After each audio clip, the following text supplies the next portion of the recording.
Namandas, namandas, namandas, namandas.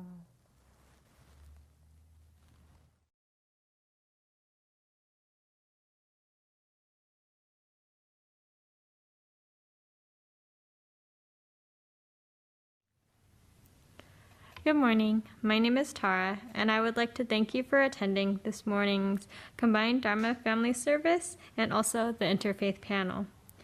Every year we hold the Interfaith Panel, and thank you, Diane Ames, for organizing every year, where we discuss a current issue with multiple religious leaders.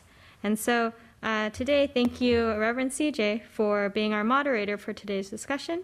And today's topic is on COVID-19 emergency, social justice, and race. We will begin this service with a moment of quiet sitting. Reverend Kuwahara will strike the bell, and we will sit for 1 or 2 minutes to quiet our minds and prepare to hear the Dharma. Then he will strike the bell again, and we will continue with the service.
Namo Amida Butsu, Namo Amida Butsu, Namo Amida Butsu, Namanda Butsu, Namanda Butsu, Namanda Butsu, Namanda Butsu, Namanda Butsu.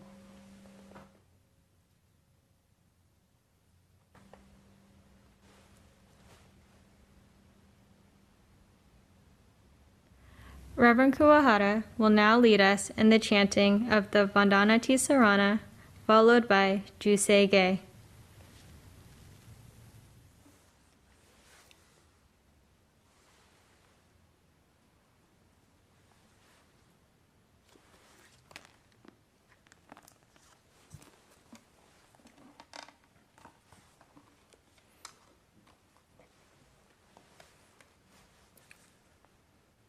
Namo tassa bhagavato arahato samma sambuddhassa. Homage to him, the exalted one, the enlightened one, the supremely awakened one. Buddham saranam gacchami, Dhammam saranam gacchami, Sangham saranam gacchami. I go to the Buddha for guidance. I go to the Dharma for guidance. I go to the Sangha for guidance.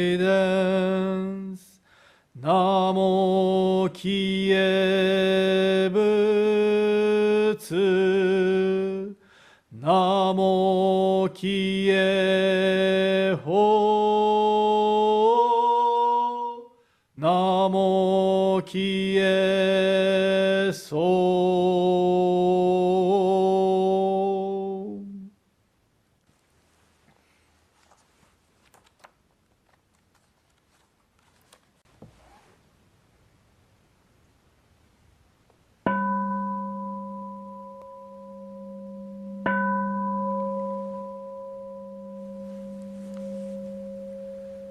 ガゴン調整がひしむ浄土志願不満足政府上昇ががお無良好不意大摂取不採処便具政府上昇がが市上仏道妙正長実法空虚未正門政府上昇が利欲人少年上映主凡行死具無浄土一生天人死人力縁大公不傷無才道少女三苦妙交際主役難回避知恵言滅死公門案閉塞小膜道通達全宗門高僧上満足異様老実法日月主樹期天候音符言一種解放像公正功徳法上大集中説法四四苦供養一切仏具足修徳本元年失上満徳意三害を女仏無下知通達未不詳願学営利投資最小尊志願若国家大戦を感動国書天人東鎮妙慶ナマンダブナマンダブナマンダブナマンダブナマンダブナマンダブ観にしく読平等正祭道本菩提心往生安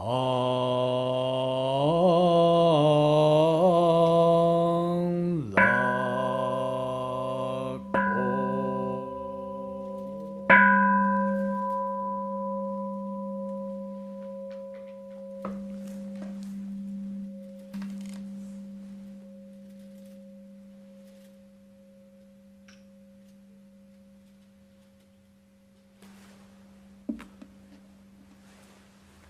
Namandavts, namandavts, namandavts, namandavts, namandavts, namandavts, namandavts, namandavts, namandavts.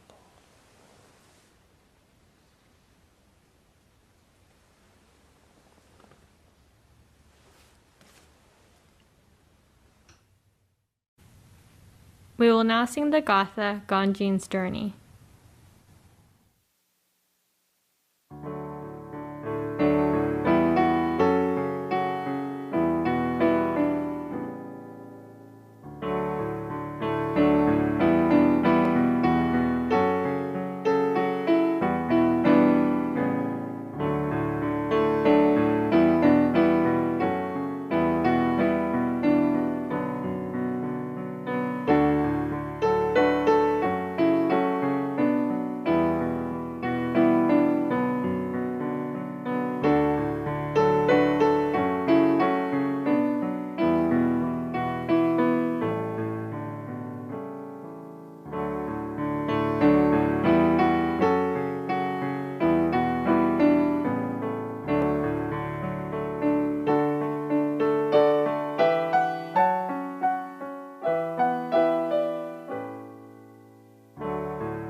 Will you please join me in the reading of the Three Treasures 1? Three Treasures 1. Hard is it to be born into human life. Now we are living it. Difficult is it to hear the teachings of the Blessed One. Now we hear it. If we do not realize the truth in this life, when will it be realized? Let us reverently take refuge in the three treasures of the truth. I take refuge in the Buddha. May we absorb ourselves in the principle of the way to enlightenment and awaken in ourselves the supreme will. I take refuge in the Dharma. May we be submerged in the depths of the doctrine and gain wisdom as deep as the ocean. I take refuge in the Sangha. May we live in harmony in the great assembly as disciples of Buddha and be freed from all hindrances, becoming units of true accord in the life of harmony, in a spirit of universal oneness, freed from the bondage of selfishness. Even through myriads ages of kalpas, hard is it to hear such an excellent, profound, and wonderful doctrine. Now we are able to hear and receive it. Let us thoroughly understand the true meaning of Tathagata's teaching.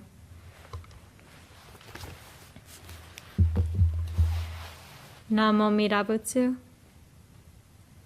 Namo Midabutsu. Namo Midabutsu. Namandas. Namandas.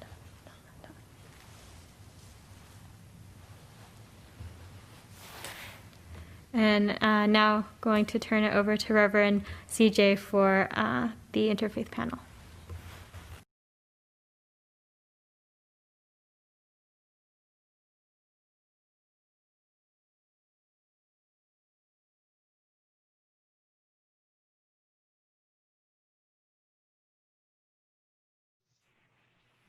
Good morning, everyone. I'd like to welcome you to Berkeley Buddhist Temple's Interfaith Panel. We do this every fall and get some really interesting perspectives from people from various faith traditions.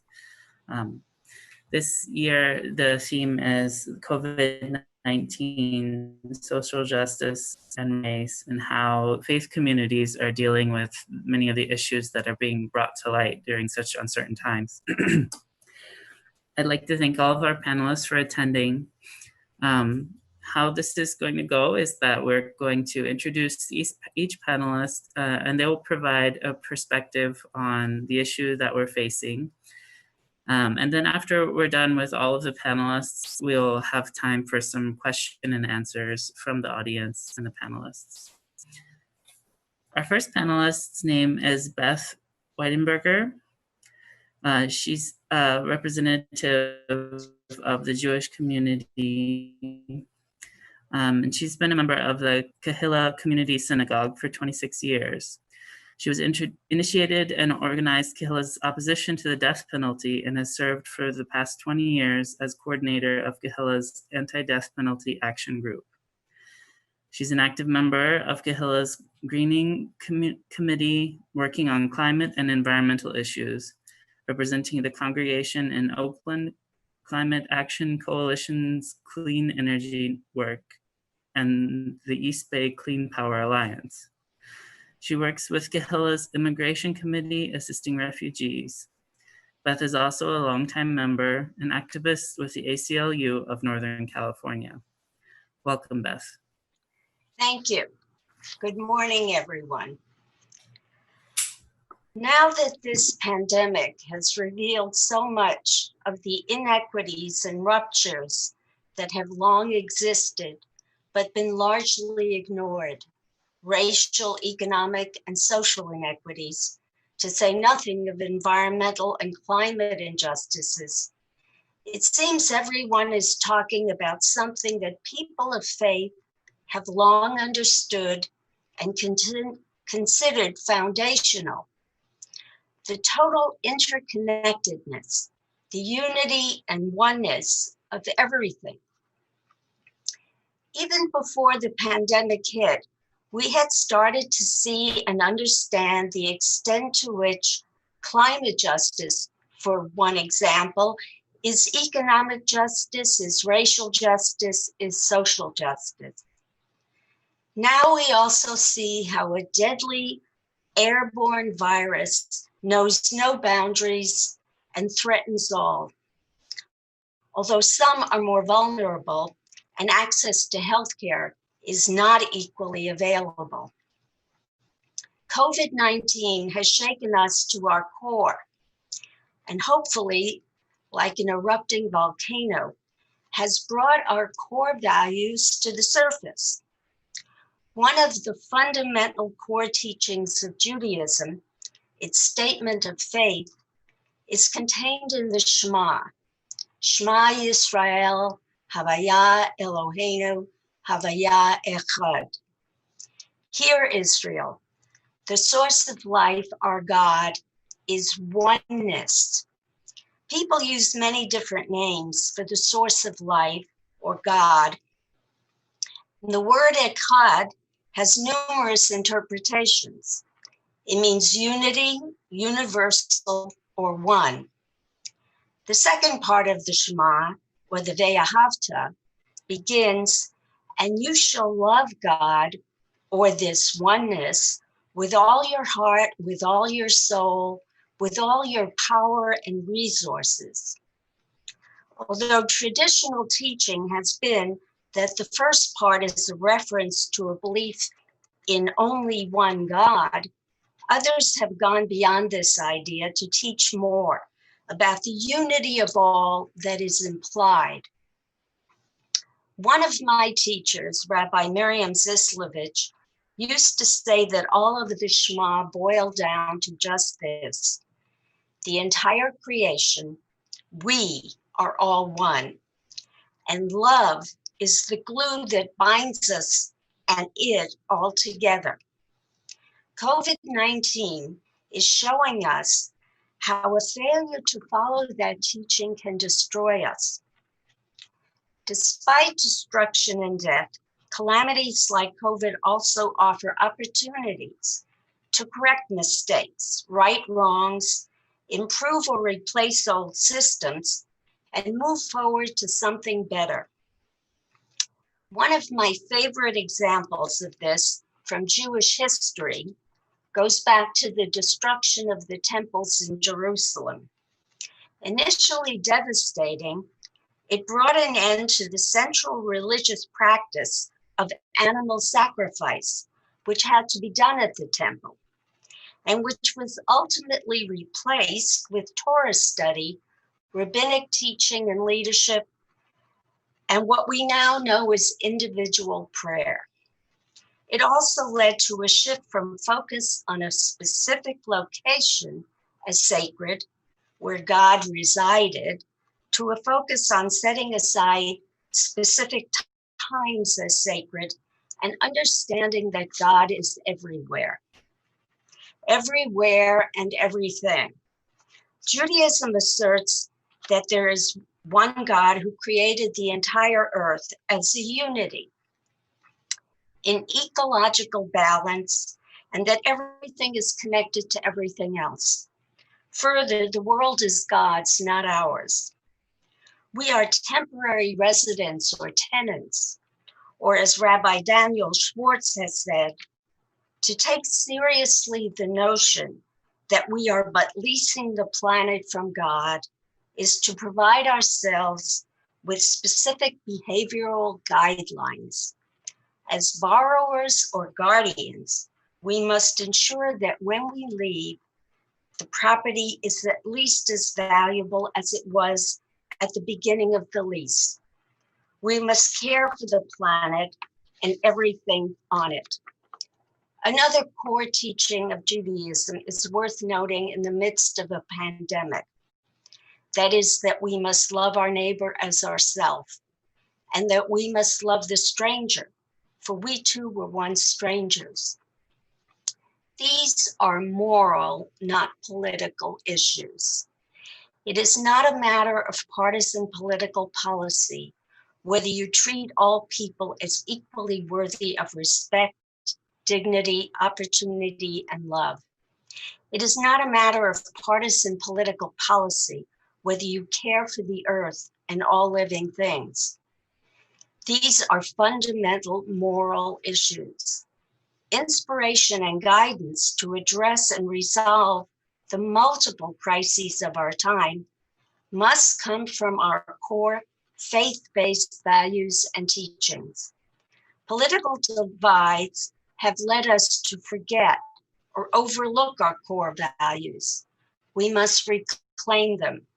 In this fearful moment, we must have the courage to assume leadership and to advance the radical concept that love of one another and love of our home on earth is what's needed. In addition to teaching those willing to listen and actively modeling our values, there are also practical steps we can take. We are all hearing a great deal about the importance of voting, and it is important to vote your values, but that is only the first step. After elections have come and gone, we must continue to pay close attention to what is being done by electeds in our name and communicate with them frequently to let them know what we do and don't want, to let them know we are watching and that we are holding them accountable. Thank you.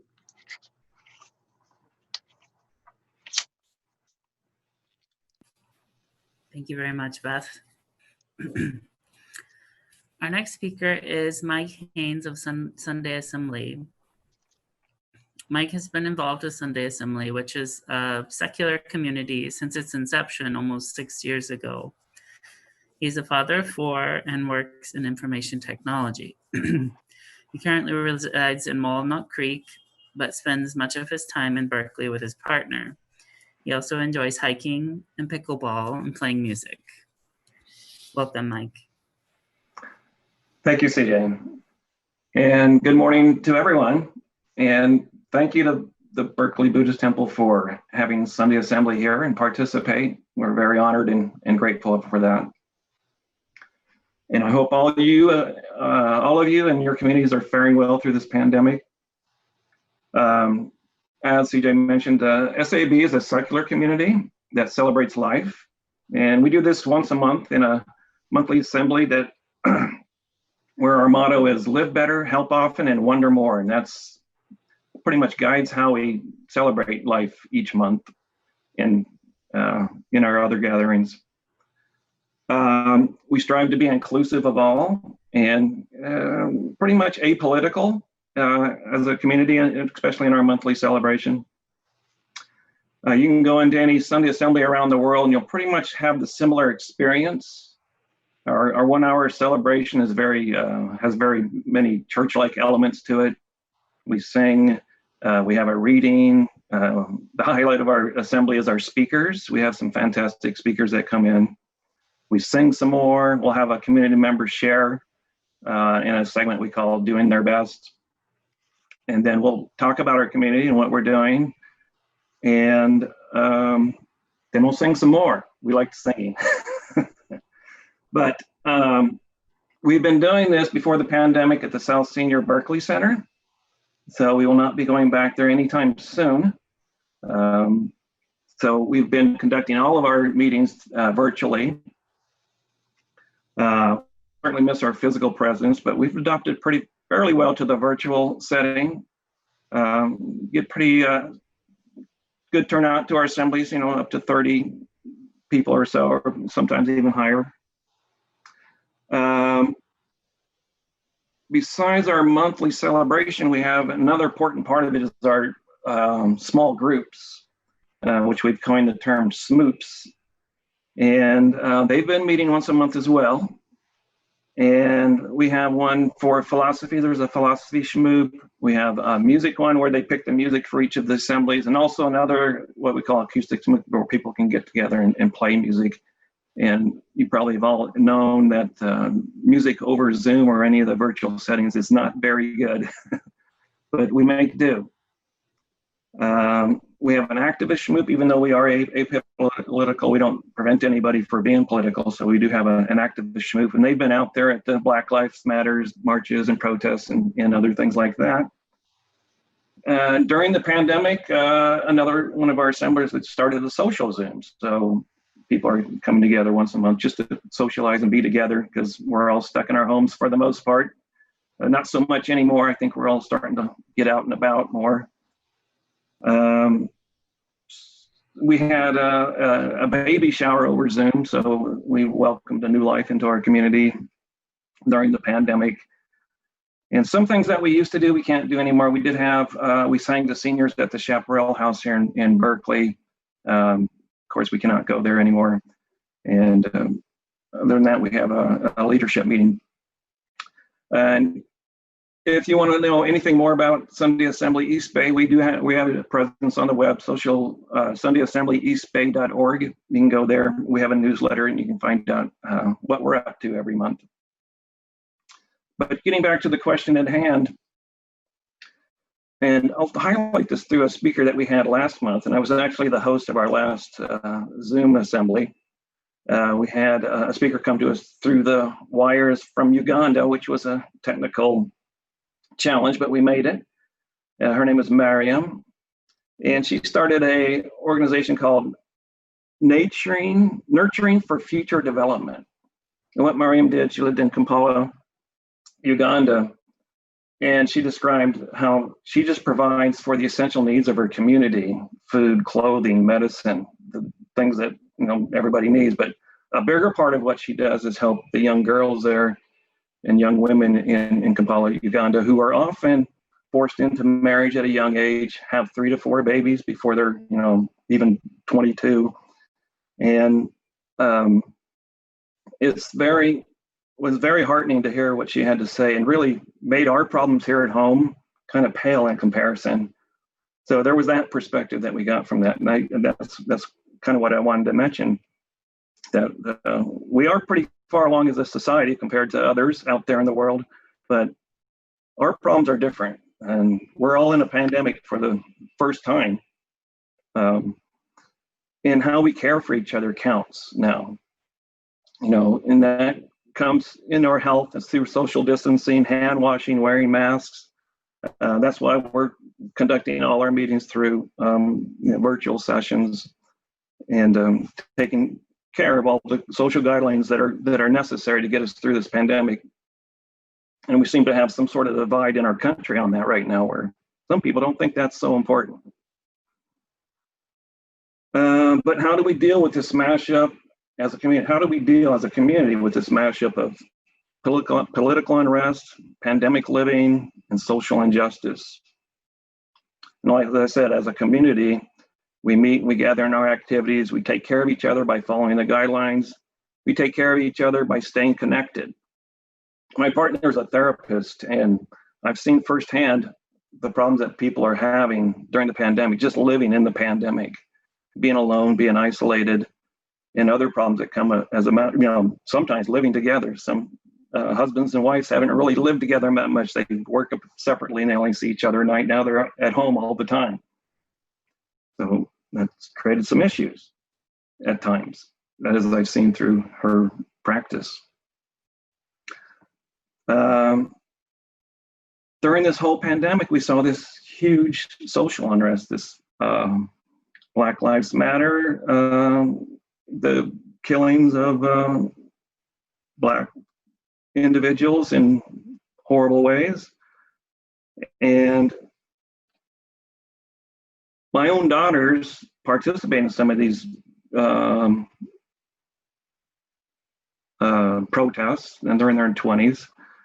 My own view of it, I think, the violence that came out of that was not a good thing. I think just gathering during the virus was not a great thing to be doing. And I also think this whole idea of defund the police is the wrong idea. I think it's, we need to refund the police. They're there to save lives, not take lives. And the police really don't get much mental health themselves. So I think we need a different focus on that part of it. It's my own opinion, not the Sunday Assembly opinion. We are apolitical, but some may share my views, some may not. But I also have to recognize I'm a white elderly male, and we've had discussions in our own assembly about this, our own racial bias, and just becoming aware of that, I think, will help us to go a long way. And I think in a lot of ways, racism is personal.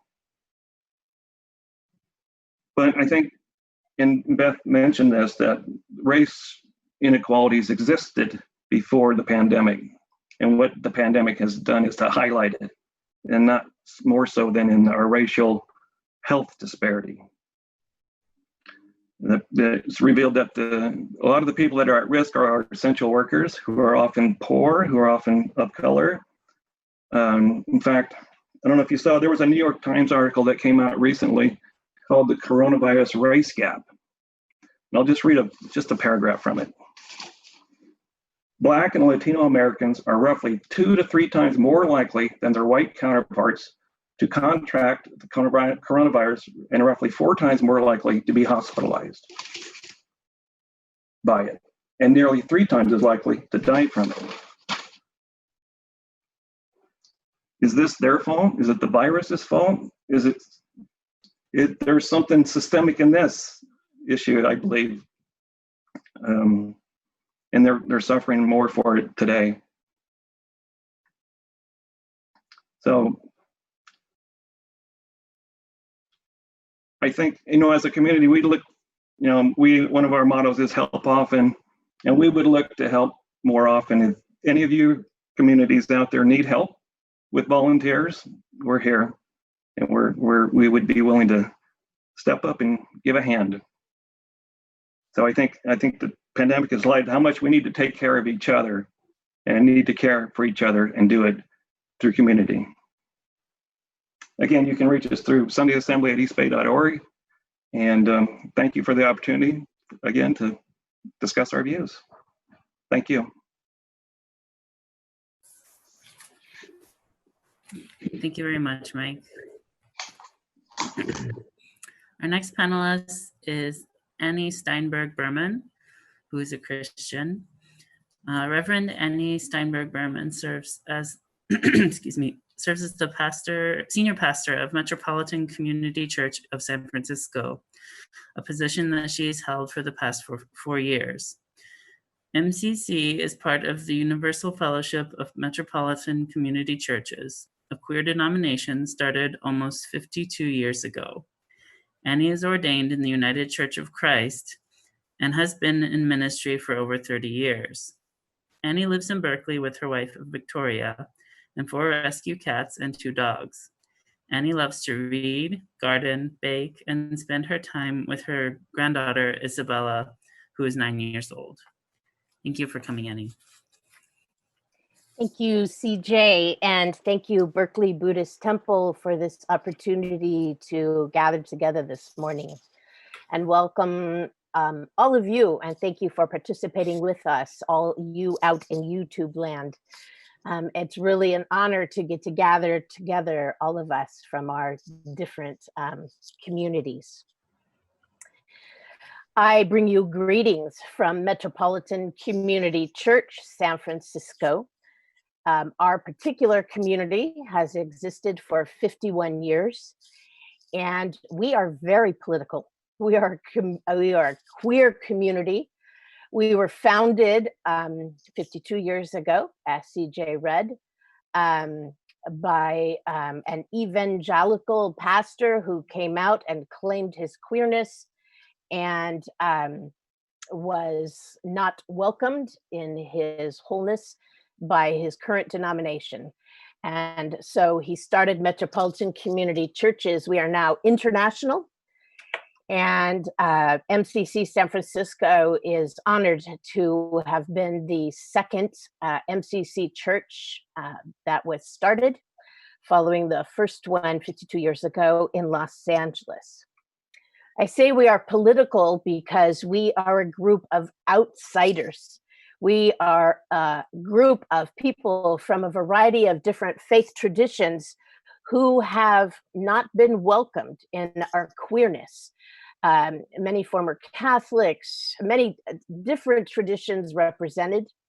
We gathered together, and one of our founding principles is that we preach what we call queer spirituality, which means we take what might be seen as normal Christian theology and turn it on its head.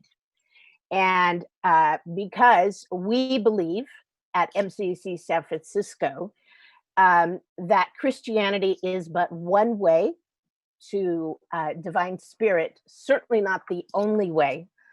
And we seek to follow the teachings of Jesus, not human designed dogma, but to be followers of Jesus, which is radical, welcome, hospitality, justice work, peace work. You will find us out in the streets when it is not COVID, protesting, carrying signs. I've been arrested for our various justice causes. We believe very much that the church and politics should go hand in hand. But I must say, unlike some of my more conservative siblings in Christendom, we do not say, push for one political candidate or the other. We ask people to look at what would Jesus do and who would Jesus welcome, what politics are in keeping with justice and wholeness and peace. We are a diverse congregation in age and background and ethnicity, but we are mostly white and poor to middle class. And one of the things that really came to the forefront when COVID started was the fact that we needed to educate ourselves more. We firmly believe that we don't have all the answers, so we routinely have book groups and different study groups. We have 2 book groups right now studying white fragility, which is looking at our privilege as white people and how we can claim that and see that and transform ourselves so that we can be better advocates for everyone out in the world. Our church is located in what they call the Tender Knob, We're right in between Nob Hill and the Tenderloin, though let me tell you, we're much more Tenderloin than we are Nob Hill. One of the hard things that's been with COVID is that because of our location, we routinely have people off the streets in and out of the building, and are feeding people, giving people clothes and different resources. And our building has been closed down since mid-March. So that's been hard because we can't physically be on the premises. But during this time, we have been involved with our sister congregation in the building in forming what we are calling a recovery cafe, which will be starting in the second week of November, which will be a community that will meet outside and hold recovery circles, which are for anyone who is in recovery from anything, drugs, alcohol, but homelessness, loneliness, anything. We're all in recovery from something. So we've been getting ready to do that, and I'm very excited. We look at having pop-up groups around the city for a very diverse group of people. And we will not specifically be proselytizing and, you know, making people listen to a sermon about Jesus or anything. We will just be there as people, offering ourselves and community. We are very well aware, as COVID has demonstrated, of the inequities between which populations have been affected by COVID to a large extent, and those who have not, as much as in San Francisco and the more affluent communities. So we're really looking at educating ourselves and developing programs that will allow us to be part of the social change that needs to happen. We're aware of the systemic racism that is prevalent through our entire society.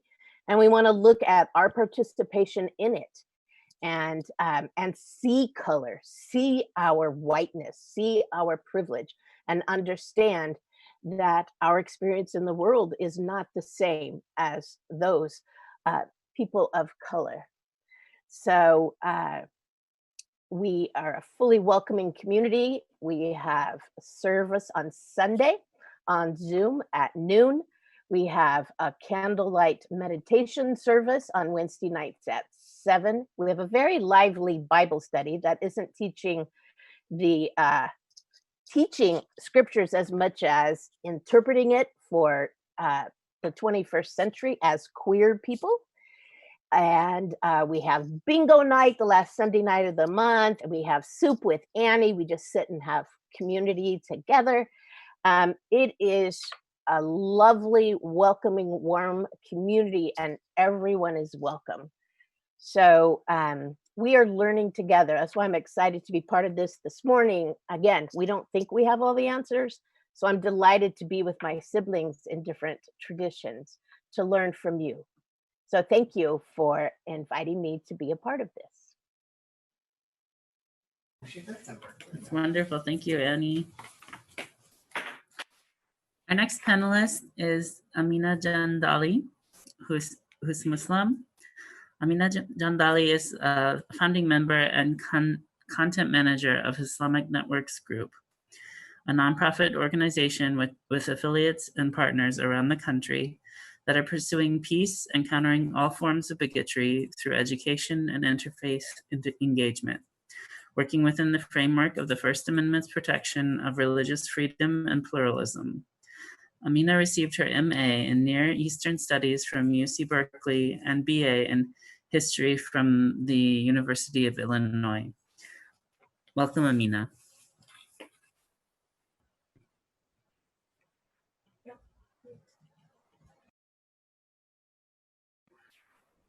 Oh, I think you might be muted. I think we'd learn that over time, right? There we go.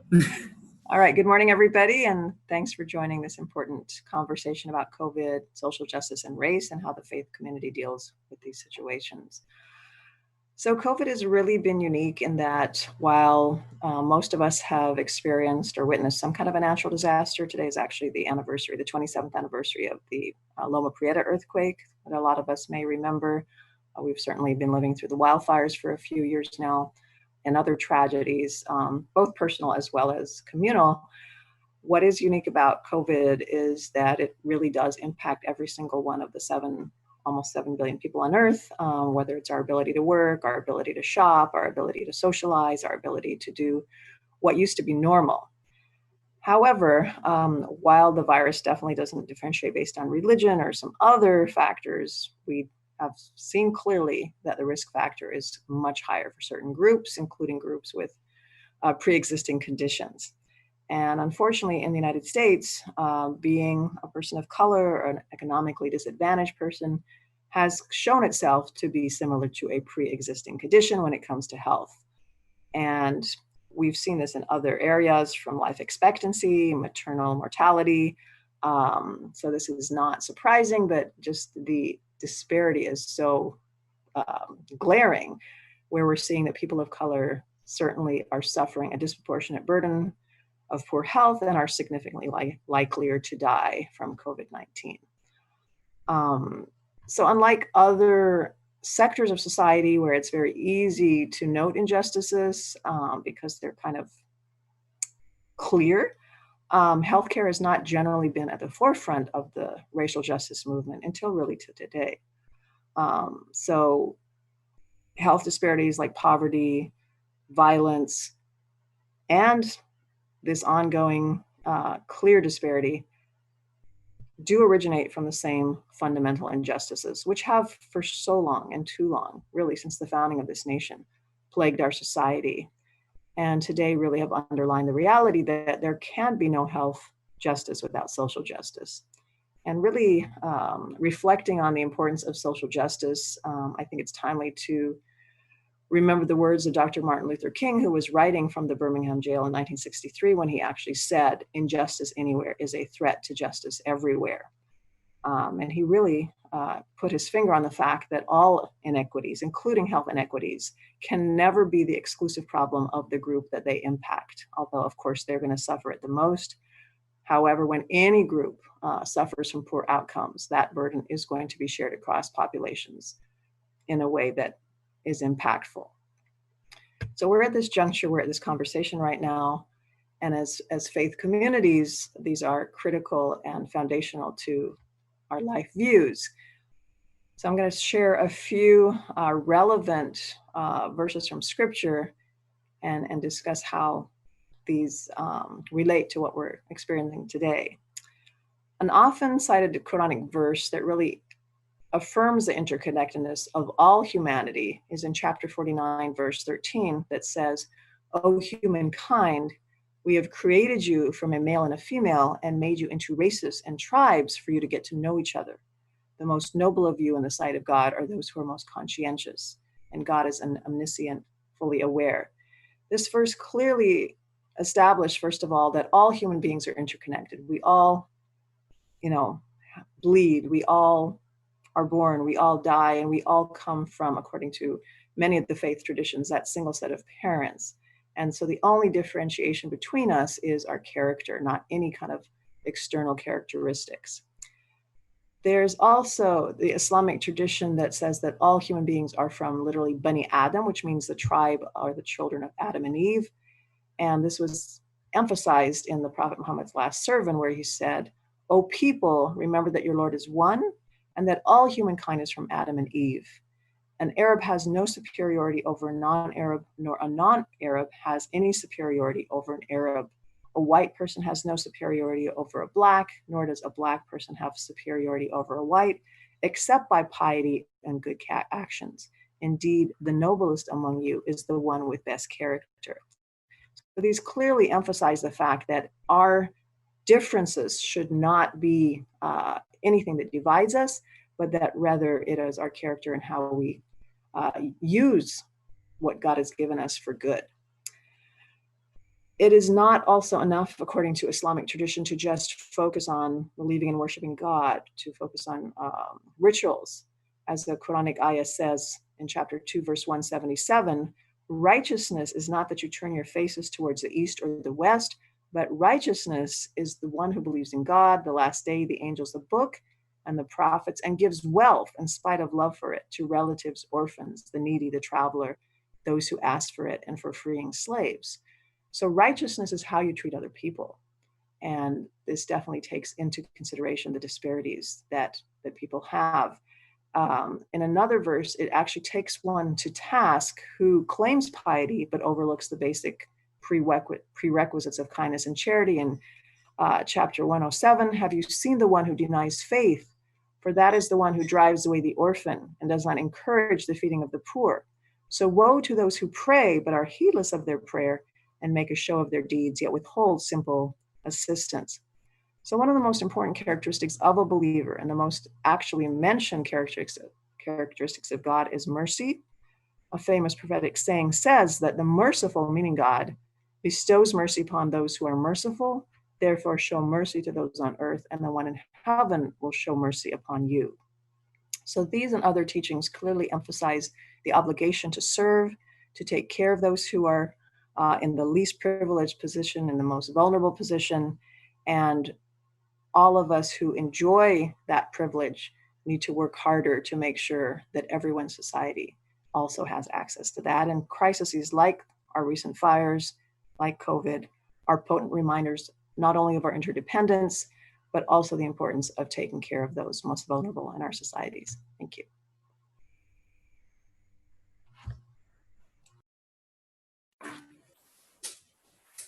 Thank you very much, Ameena. Our next panelist is John Mullins, who's a member here at the Berkeley Buddhist Temple. John was raised in Southern California and received a BA in English Literature and Film Studies from UC Berkeley. He worked in various marketing and business strategy roles for 15 years before his current endeavor as a master's student at the Institute of Buddhist Studies. On this journey, he's happy to have made many Dharma friends at Berkeley Buddhist Temple and throughout the Buddhist churches of America. Welcome, John.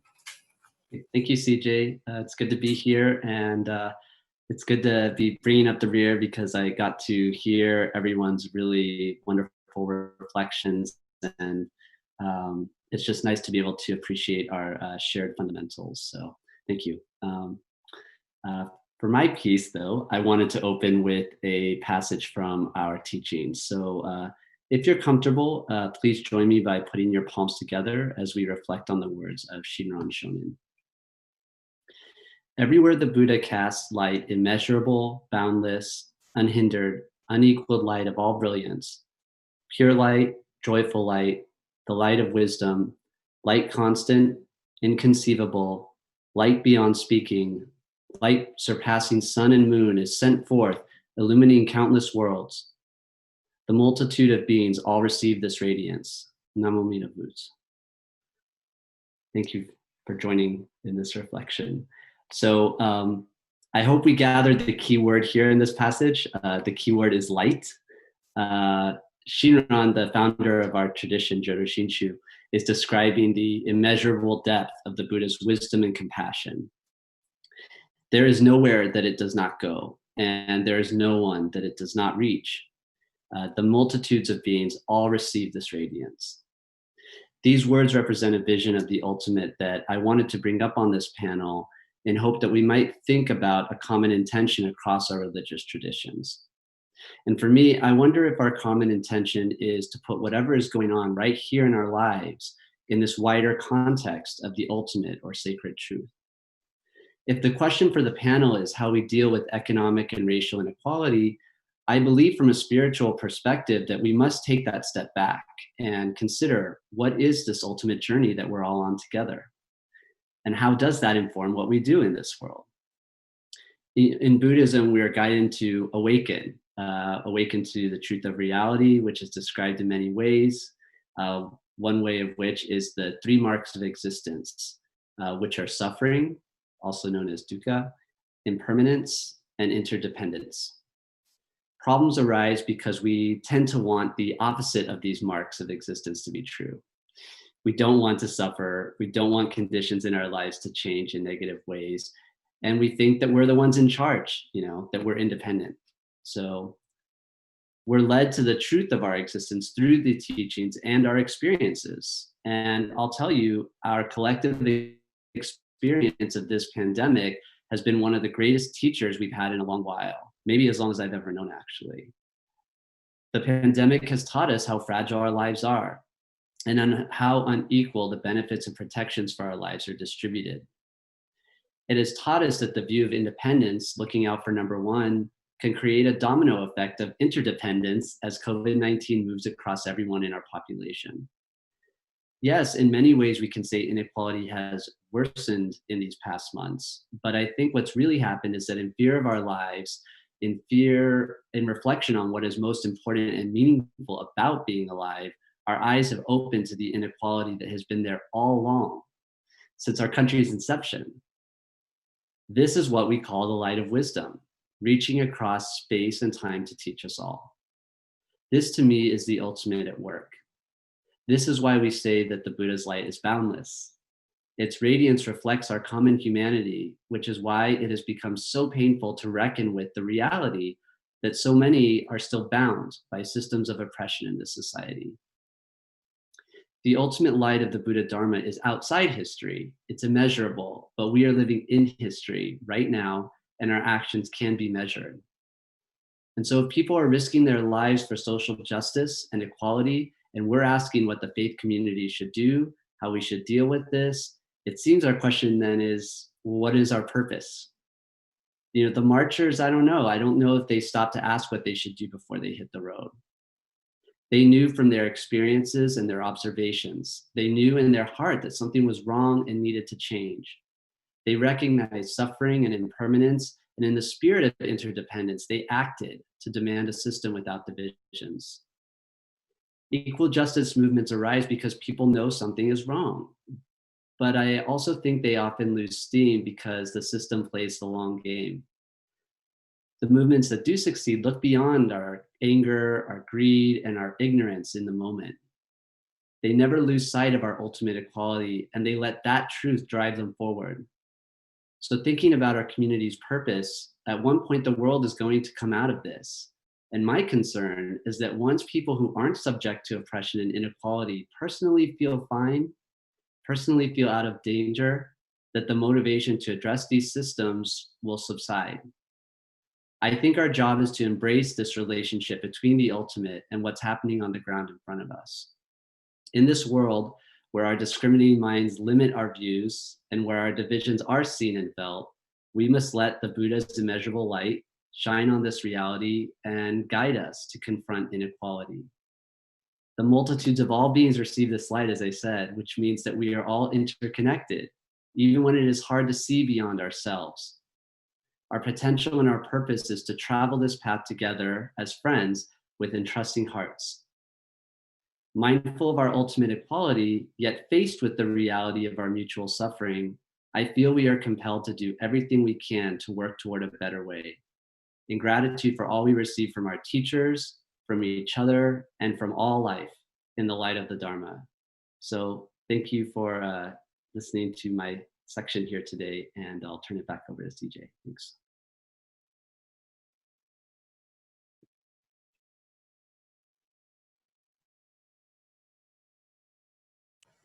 Okay, thank you very much, John. At this point, we'd like to address some questions. So far in our live feed, we've only gotten one, but hopefully a few more will trickle in. The first one is, in our current social climate, how is it possible to be, quote, apolitical, unquote, if you do not take a stand against systematic murder and oppression of Black people? Isn't that in itself a political stance? I think this is a great question. Does anyone have an immediate response?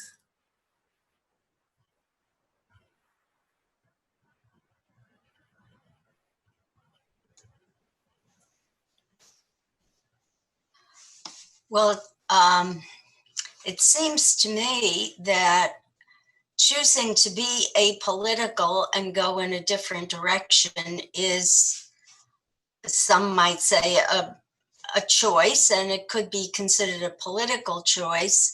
Some of us choose to work both politically and in other ways because in a complex society, working just one path is probably not going to get you where you want to go.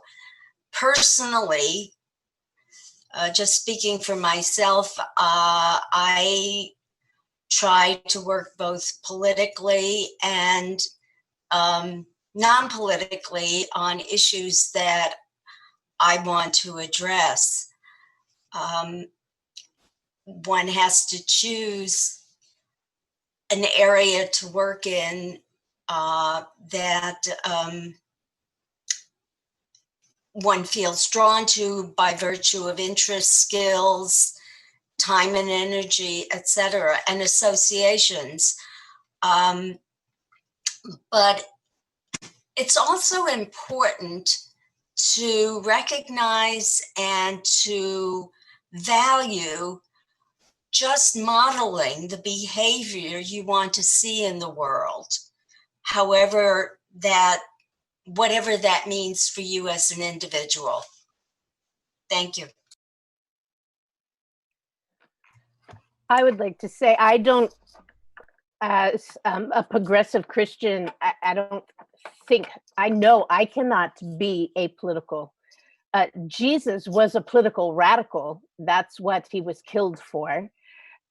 Jesus, contrary to some more conservative traditions within Christianity, think he died to save our souls.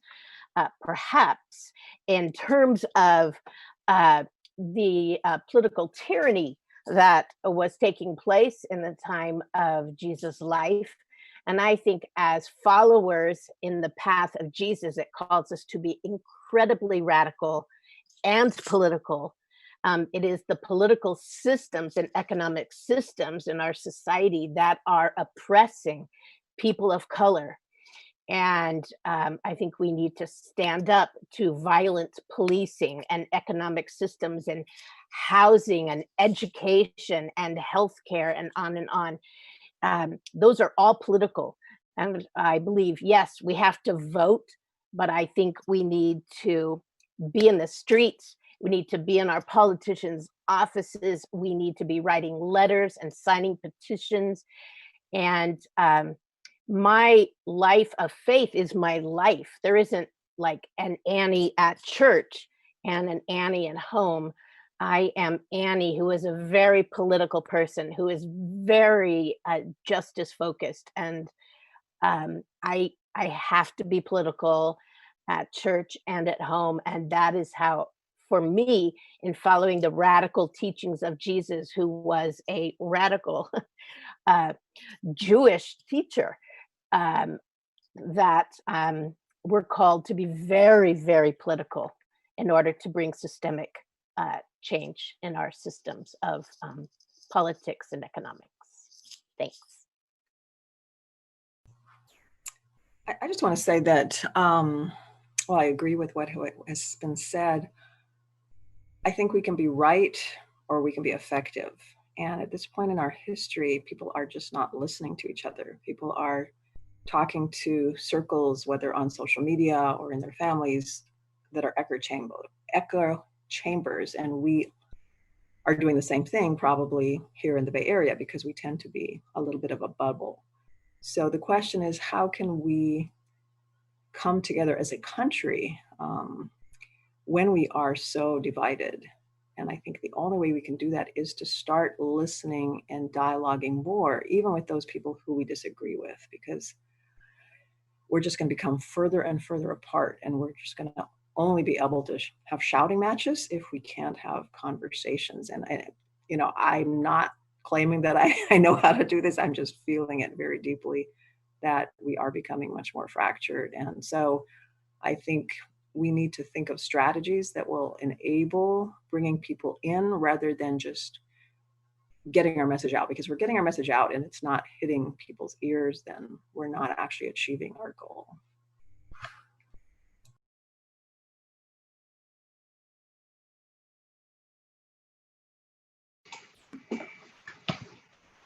Thanks, Ameena. I think, yeah, I can agree with a lot what's said here. You know, being in an organization where I mentioned that we are apolitical, that's in our monthly celebration. We can't stop it beyond that. But I think what Beth said about modeling the behavior kind of struck me, because this is going to relate back to a TV show that's been out that I watched during the pandemic, and it's called Schitt's Creek. Sorry for the name, but what they had done is kind of normalize homosexuality in that show, where nobody's homophobic. The town is not. Anybody in that cast and character are not. They normalized it so much that it just seemed natural. It was just part of life. And I think we can model that way even in these other areas. That's a way forward. And maybe even speak a little bit what you're talking about, John. What is our purpose? To live a normal life with everyone. And I guess I would only add that just when we're thinking about what's apolitical and what's political, maybe we shouldn't split it so dualistically. You know, I mean, I think of apolitical the way I was talking about, just from a kind of an ultimate level of shared understanding. But that ultimate thinking has to intersect with what's going on the ground. And so we apply these teachings politically in whatever way we decide to do. You know, whether, I think some people say through non-action, through action, but there is an application.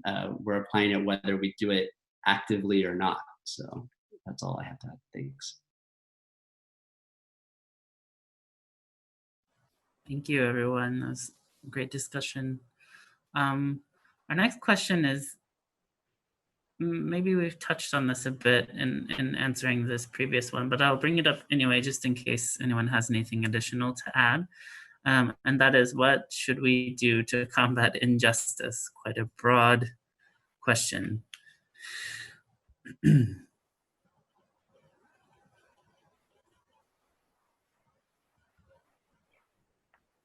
I think it's important to educate ourselves, which doesn't mean you can't act while you're being educated. But for me to assume that I know exactly what the issues are for my siblings of color is ridiculous. I don't know.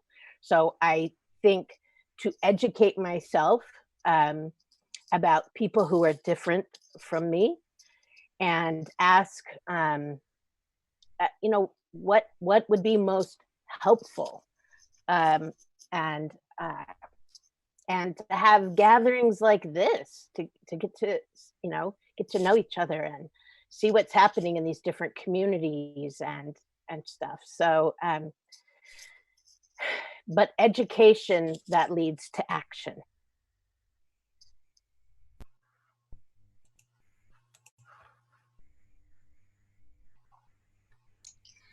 Yeah, I agree with Danny.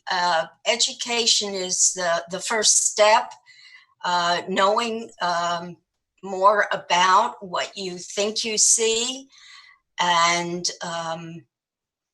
not only talking to people, but reading. And certainly there have been some wonderful films that are educational. And then taking that knowledge, talking to people, and taking action. When you see something that is clearly unjust, having the courage to speak up about it,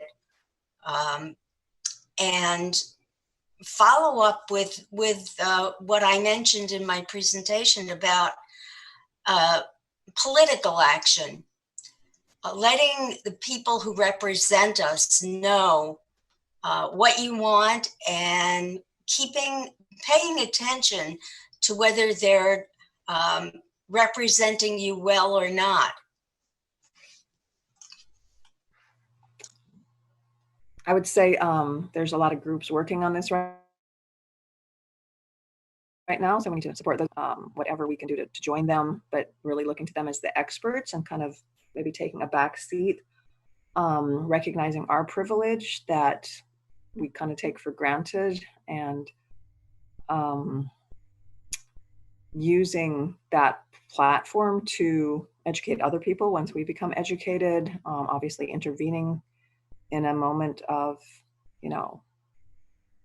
bigotry or microaggression or whatever you want to call it, but really, recognizing that we have more power than other groups do, and using that power in whatever small ways we can with our circles of influence, while at the same time, doing all the other things, talking to our representatives, supporting these groups who are actively doing it. So both in our small spheres and then supporting the larger spheres, I guess.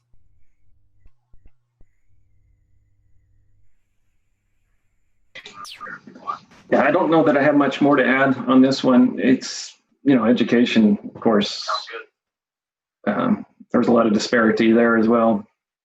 And education in a pandemic has become very interesting, how to, just within our school systems, but, understanding each other, I think, is more what we need to work on. We often listen. We often speak, not to. We often listen. What's the word I want to say here?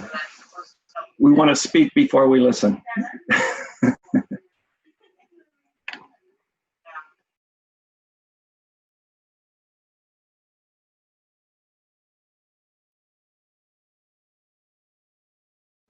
Okay, thank you.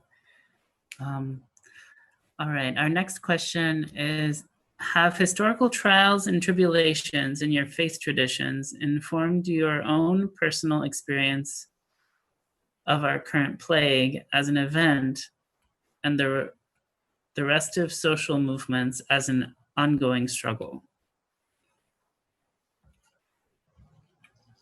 MCC was at the center of the AIDS pandemic.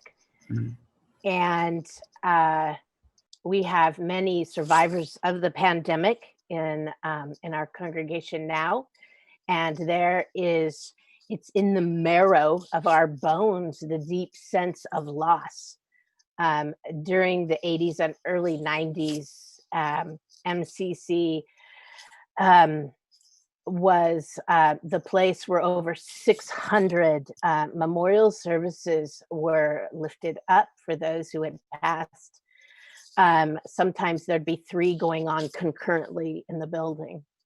That sense of loss and our advocacy at that time has really informed people's experience of this current pandemic, of which we're part, and again, helped to inform our response, our education, our safe practices. And then on top of it, as progressive Christians, so much of what is going on in the United States is being pushed by the very conservative part of our traditions. So trying to speak from a very progressive point of view and say, we think God loves everybody, and that there isn't, we welcome the immigrant, the queer person, the Black trans person, the color, anyone. So trying to see, and we can't right the wrongs that were done, but naming them as part of Christianity's hideous history, and trying to speak truth into another part of it that is welcoming and life-giving, and a part of a broader community. So both our traditions, history, and unfortunately current policies in some areas, and then as participants in the AIDS pandemic, continue to inform us today.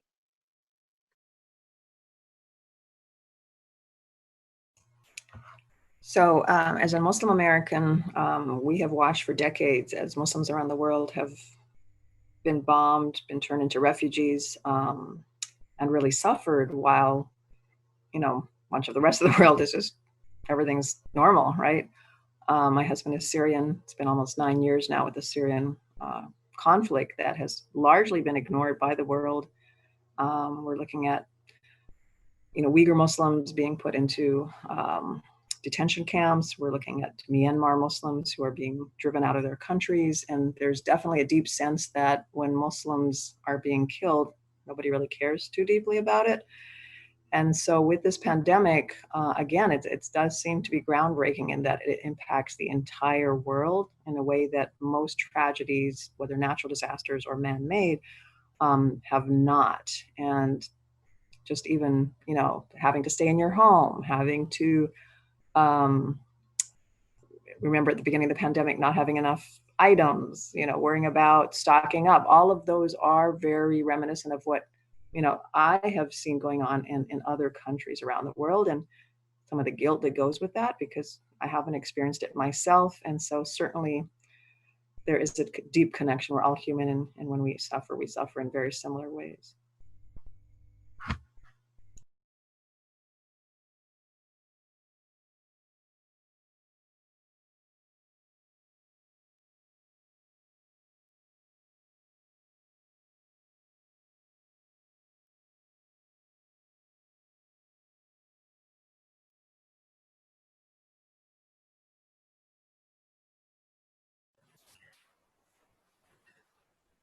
Thank you very much. I think we're getting close to where we'd like to wrap up. There are a couple more questions, but in the interest of time, I think it would be good if we could share those with our panelists and have a way to share that with the Berkeley Buddhist Temple. So we'll work on organizing that and finding a way to share that with everyone. I'd like to thank everyone who was able to come and speak on our panel.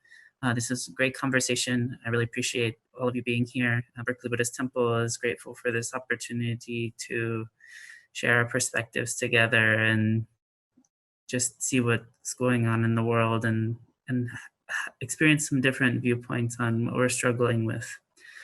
And so I'd like to thank you all again for coming, and thank you to everyone who joined us via live stream.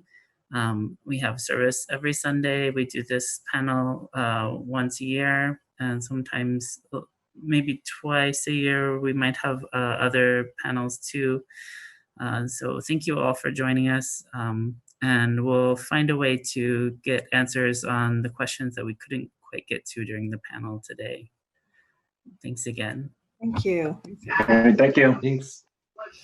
Thank you. It was very interesting to hear everyone's views. Thank you. Thank you for the invitation. It was grand being with you all.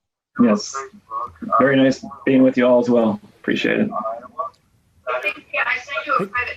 Thank you very much for attending today's Interfaith Panel. I appreciate all speakers today, and I think we had a good panel, and then we had a good, we learned many things. Thank you very much. ありがとうございました. And then also thank you, CJ, for moderating the Interfaith Panel. ありがとうございました. Thank you, CJ. And then thank you, Tara, for being a chairperson for today's service. Thank you, Tara. ありがとうございます. And then thank you, Bradley and then Mariam, for your help during this, today's service. ありがとうございました. And then thank you, John, for monitoring chat room on our YouTube channel. Thank you, John. ありがとう. And then thank you, Emiko-san, for the beautiful music for the Gatha today. ありがとう, Emiko-san. Thank you. And then thank you, everyone, for attending today's service. So now announcements are on the screen.